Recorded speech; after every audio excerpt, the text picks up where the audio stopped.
ఏది అయినా ట్రై చెయ్యి ఆచి చికెన్ మసాలా. ఆచి చికెన్ మసాలా. పశ్చిమాసియాలో యుద్ధం భీకరంగా కొనసాగుతోంది. ఇరాన్లోని భద్రతా చెక్ పాయింట్లపై, లెబనాన్లోని పర్యాటక ప్రాంతంపై అమెరికా, ఇజ్రాయెల్ వైమానిక దాడులు చేశాయి. ఈ దాడుల్లో 21 మంది మరణించగా 32 మంది గాయపడ్డారు. మరోవైపు తమ దేశంలోని జనావాసాలే లక్ష్యంగా ఇరాన్ దాడులకు పాల్పడుతోందని ఇజ్రాయెల్ ఆరోపించింది. ఇది ఘోరమైన యుద్ధ నేరమని పేర్కొంది. అటు లెబనాన్లోని హెజ్బుల్లా చేస్తున్న దాడులపై ఇజ్రాయెల్ ఆగ్రహం వ్యక్తం చేసింది. హెజ్బుల్లా మిలిటెంట్ సంస్థ భారీ మూల్యం చెల్లించుకోక తప్పదని హెచ్చరించింది.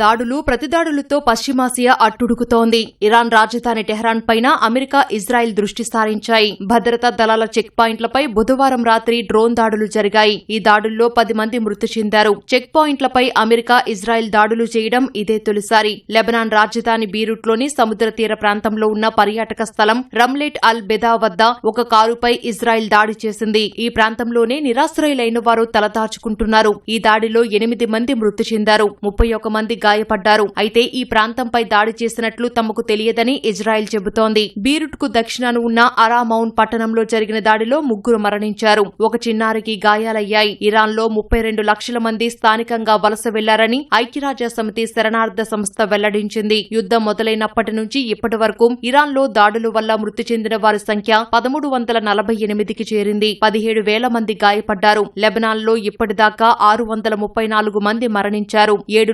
7,59,000 మంది నిరాశ్రయులయ్యారు. ఇటీవల ఇరాన్లోని అణుకేంద్రాన్ని ధ్వంసం చేశామని ఇజ్రాయెల్ వెల్లడించింది. ఇరాక్లోని మిలీషియా బేస్పై జరిగిన వైమానిక దాడిలో 14 మంది మృతి చెందారు, మరో 36 మంది గాయపడ్డారు. అకషత్ ప్రాంతంలో ఈ దాడి జరిగింది.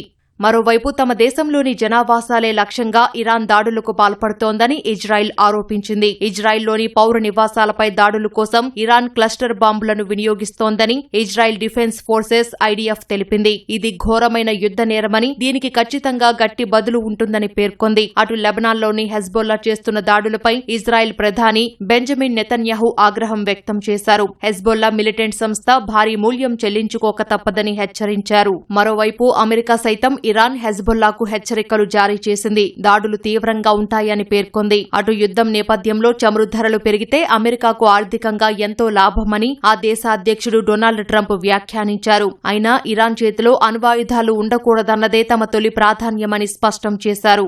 పశ్చిమాసియాలో యుద్ధం నేపథ్యంలో దోహా నుంచి గురువారం 29 విమానాలను ఖతార్ ఎయిర్వేస్ నడిపింది. భారత్కు గల్ఫ్లోని వివిధ నగరాల నుంచి గురువారం 57 విమానాలను షెడ్యూల్ చేసినట్లు పౌర విమానయాన శాఖ వెల్లడించింది. ఇవి అబుధాబి, దుబాయ్, ఫజైర్, జెడ్డా, మస్కట్, రస్ అల్ ఖైమా, రియాద్, షార్జా నుంచి రానున్నాయి. గత నెల 28 నుంచి ఈ నెల 11 వరకు ఆ దేశాల నుంచి 1,50,457 మంది భారత్కు వచ్చినట్లు తెలిపింది. సౌదీ అరేబియాలోని రియాద్కు గురువారం నుంచి రాకపోకలను పునరుద్ధరించామని వివరించింది. ఇవి ముంబై, కోళికోడ్ నుంచి నడుస్తున్నాయని తెలిపింది.